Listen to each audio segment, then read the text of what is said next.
皆さんお待たせ、鑑定士の大地です。今回はホッタスタジオが手掛ける超現実アーバンオープンワールド RPG ネバーネス to エバーネスについて、7月3日より終了テストに参加しているので、ファーストインプレッションということで序盤プレイした感想と前回との変化、さらに超重要な都市型に対する違和感について、ゲームの概要からプレイした感想などをお伝えします。チャンネル登録をお済みでない方はぜひこの機会にチャンネル登録と動画の高評価ポチッとお願いします。それでは曇りなき眼で都市型の魅力とやらを見てまいりましょう。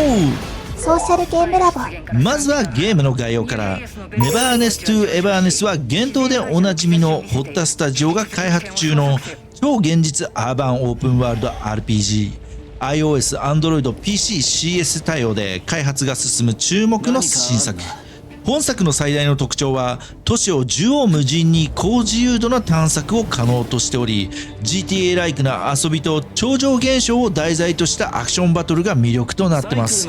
現状ソシャゲとしてこの手の内容のものがまだないため、かなり注目を集めています。類似タイトルとしては今後リリース予定の無限大アナンタとの比較がされやすいのですが、無限大アナンタについてはオフラインテストが本国であったっきりまだ進捗があまりないので、 NTE が1歩2歩と先行している印象です。本作はアンリアルエンジン5による美麗な都市描写や RTX 技術を生かし、ヘテロシティという謎多き都市を舞台にプレイヤーが超常現象や都市怪談に挑みつつ、個性的なキャラクターたちと交流していく、そんな非日常体験をたっぷり味わえるタイトルとなっています。バトルは4人編成で属性スキルコンボを生かしたスピーディーなアクション、都市の隅々まで探索できる自由度や車、公共交通機関など多彩な移動手段、マイホーム購入や店舗経営といった生活趣味要素も充実。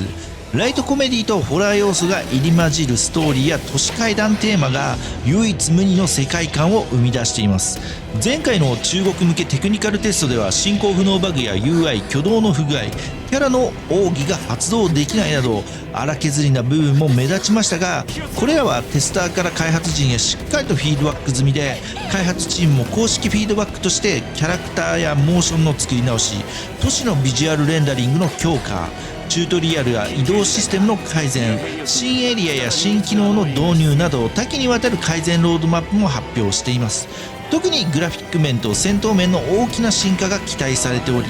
レディットなどコミュニティではアンリアルエンジン 5.5 導入の噂やパフォーマンス最適化への言及も見られます。こういった要素がすべからず解消され、今回の終了テストが開催されております。まず前回との比較ですが、ストーリーに関しては基本的に変更ないです。どちらかというと追加シーンが多く、登場人物に変更が入っていたり、より豪華になっていて没入しやすくなってます。アニメシーンも豊富なので、オートで進行させるとさながらアニメを見ているような感じで進められます。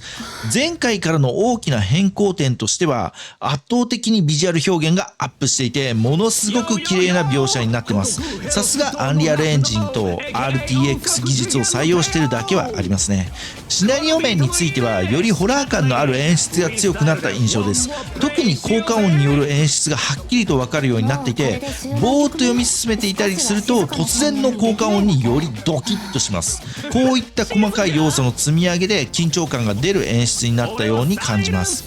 ソーシャルゲームラボ。次に序盤登場しているキャラに変更があったのが主人公。前回までの主人公は淡いブルーのロングヘアに三つ編みが印象的。ちょっとおとなしくてどこか守ってあげたくなるような柔らかい雰囲気のキャラクターでしたが、今回の終了テストでデザインが一新され、ショートカットでキリッとした目元に洗練されたジャケットスタイル、見た目もぐっと現代的になって、これまでよりもずっと頼もしい印象に転生してます。表情も自信や意志の強さがしっかり感じ取られ、自分の力で未来を切り開いていく、そんな雰囲気が伝わってきますね。次にアノマリー管理局の局長アルフェード。前回はシルバーのロングヘアと鋭い赤い瞳、どこか近寄りがたいオーラをまとったクールな女性、力強い視線と堂々とした立ち振る舞いでまさにカリスマ的な存在感を放ってました。そして今回の転生で髪型がガラッとチェンジ、ダークトーンのロングヘアを高めのポニーテールにアレンジ、アクセサリーやヘアピンなどの細かいディティールも増えて、より洗練されたスタイリッシュな雰囲気になっています。表情は以前と変わらず凛としたままですが、どこか親しみやすい大人の余裕も感じられるデザインになってます。一歩引いた視線や柔らかな微笑みからは、ただ厳しいだけじゃない仲間や部下を見守るリーダーとしての新たな一面も感じられます。続いて骨董屋店主ホトリですが、以前はパッツン前髪とまっすぐなロングヘア、そして真っ赤なアイメイクが特徴的。どこかミステリアスで妖艶な雰囲気をまといながらも、どこか余裕のあるポージングと仕草で、まさに大人の女性といった存在感を放っていました。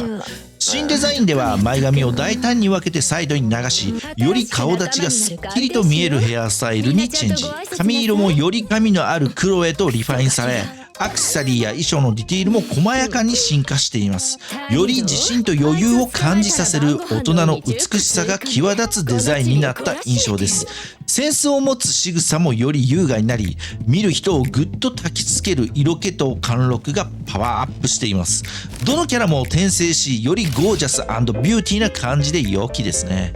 続いてバトルに関して、キャラモーションやエフェクト演出などに調整が入っていますが、正直パッと見わからないんですが、前回同様非常にテンポよく進行し、スキル発動時のエフェクトや演出が派手で爽快感があります。またキャラクター同士の距離感やカメラワークもダイナミックで、見ているだけでも臨場感が伝わってきます。スキル発動時にはキャラごとに専用のカットインやカメラズームが入り、個性や必殺感がしっかり演出されています。さらに攻撃やスキル時のエフェクトがリッチで、視覚的な満足度が高い内容。特に光やエネルギーの表現が鮮やかで、アニメとゲームの魅力がダイレクトに伝わってきます。派手な演出ながら戦闘画面がごちゃごちゃせず、見やすさも両立できているのが好印象です。その他大きく変わったところといえば、都市の描写で細かいところが、水の表現や夜のライティングや反射などがより際立つ形で描写されています。夜の表現は本当素晴らしいですね。そして今までになかった新要素、スゴロクガチャ。これは X でもポストしたんですけど、正直キャラマスが表示されているので、ダイスを振る前のワクワク感と振った後の絶望がはっきりと体験できます。なんか目の前にキャラがいるのにダイスの目によってね、そのマスに止まれないこのスルー感半端ないですよ。特に特殊マスへの移動後 S ランクキャラをスルーした時の絶望感。特殊マスに移動するのも運なのに、さらにそこから S ランクキャラをスルーしていくという、この二段構えがマジで奈落の底に突き落とされた感じになります。まあここまでが変更点や追加要素なんですが、ソーシャルゲームラボ。ここからは NT を序盤 5,6 時間ほどプレイして感じたリアルなファーストインプレッションをお伝えします。あくまでも個人的な感想ですが、率直にレビューしていきます。まずやはり目を引くのはビジュアル面の圧倒的なクオリティ。水面のきらめきや夜景、窓ガラスへの反射、最新の技術がふんだんに使われていて、グラフィック表現は間違いなくトップクラス。プレイしていてつい景色に見とれてしまう瞬間が何度もありました。ただ一方で日中の街並みに少し作り物っぽさ、ハリボテ感が残っているのが気になりました。また歩いてる住人たちが団体で同じ方向にまとまって移動する様子はちょっと魚の群れのよう。リアリティを求めるユーザーには少し違和感が残るかもしれません。バトルについては全体的にテンポが良く、キャラクター同士の連携技やスキル発動時の爽快感はかなり良いです。一気に畳みかけるコンボやド派手なカットイン演出も迫力満点で、操作していて楽しいと感じる瞬間が多いです。一方で一部キャラクターの特殊攻撃でエイム操作に切り替わる瞬間があり、この時だけはせっかくのテンポの良さがやや途切れてしまう印象も受けました。次に肝となる NTE の都市探索。まず最初に感じたのは圧倒的なリアルさと作り込み。建物や街並みを自由に歩き回り、電車やバスといった公共交通機関まで利用できる。しかも建物の中に入る時も労働を挟まず、このままスッと進めるから本当の都市の一員となったような没入感が味わえます。正直このリアルさや利便性は率直にすごい。でもその一方で都市を探索する中でどうしてもゲームならではの自由さや非現実的な爽快感がもっとあるといいなと思ってしまいました。例えば都市内の移動、確かに地上の移動は車やバスや電車などの乗り物でストレスなく移動できるし、直線的な移動は快適そのものだけど、高低差のあるビルの屋上や立体的なエリアを移動しようとすると急にテンポが落ちてしまう。現状はクライミングで壁をよじ登るのが基本で、一部キャラクターだけが壁走りや飛行をできる仕様。正直ここが推し。